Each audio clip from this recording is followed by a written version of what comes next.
Now, when we talked about this yesterday, I said, as an all-encompassing thing, I don't believe what Meghan Markle is saying generally in this interview. And I still have serious concerns about the veracity of a lot of what she said. But let me just state for the record about my position. It is extraordinary that the family or the courtier stopped her doing. Well, you're assuming it happened. Yeah, absolutely.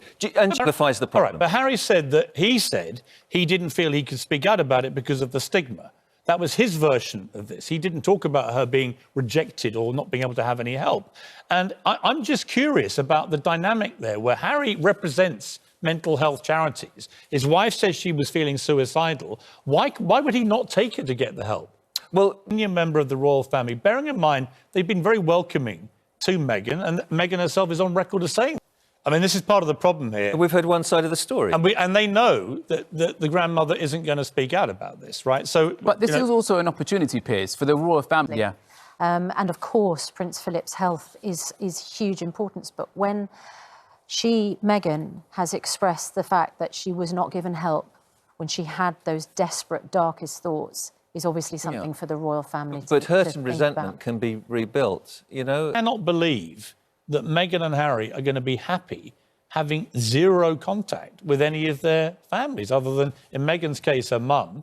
Harry may or may not talk to the Queen occasionally. I mean, you know, he seems to have lost...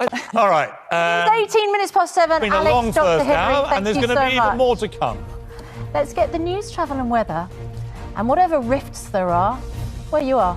Time is a healer. We've got about 4. Well, one of the many millions of people around the world who watched Prince Harry and Meghan Markle's explosive interview with Oprah yesterday was the Duchess's father. I'm going to be speaking to him in just a moment, but first, let's hear what Meghan said about her father. Thomas Markle having his say. You know, it's just. I've always felt sorry for Thomas Markle. I think he just got thrown to the wolves without any help or protection, which, ironically, of course, is exactly what Meghan and Harry claim happened to them in the palace environment. But they had the ability, if they wanted to do more for him, to go and see him. It's sort of crazy that Harry never met him. Except in the interview, she contrasts, doesn't she, her father and her mother. You know, the fact that her mother, Doria, has not spoken out, hasn't done interviews, didn't do photographs, maintained what they describe as a sort of... But I get why he did those pictures. You know, every day bad pictures were appearing of him with no help from the palace or anyone. He was on his own, perhaps all over the place, and he did a deal to make himself look better. I get that on a human level. But obviously Harry hates the press so much that he clearly took great exception to this. But the fact that she's now disowned him and wants nothing to do with him, they live 70 miles away, it just seems incredibly sad to me. But anyway. On all sides, as you say, it's a family tragedy. Yeah. 18 minutes past 8. Let's catch up with the headlines. Here's Charlotte. Well, the Duchess of Sussex's father, Thomas Markle, has told this programme he doesn't think the royal family or the British public is racist. He was talking to us after Meghan and Harry's explosive interview with Oprah, where they claimed concerns were raised by a member of the royal family about the colour of their unborn baby's skin. Well, joining us now is an important point. I think the palace has to take this seriously. They are taking it seriously, and we'll see what happens. It's going to be certainly fascinating to see how they handle this incredibly damaging charge. Now it's time for Lorraine.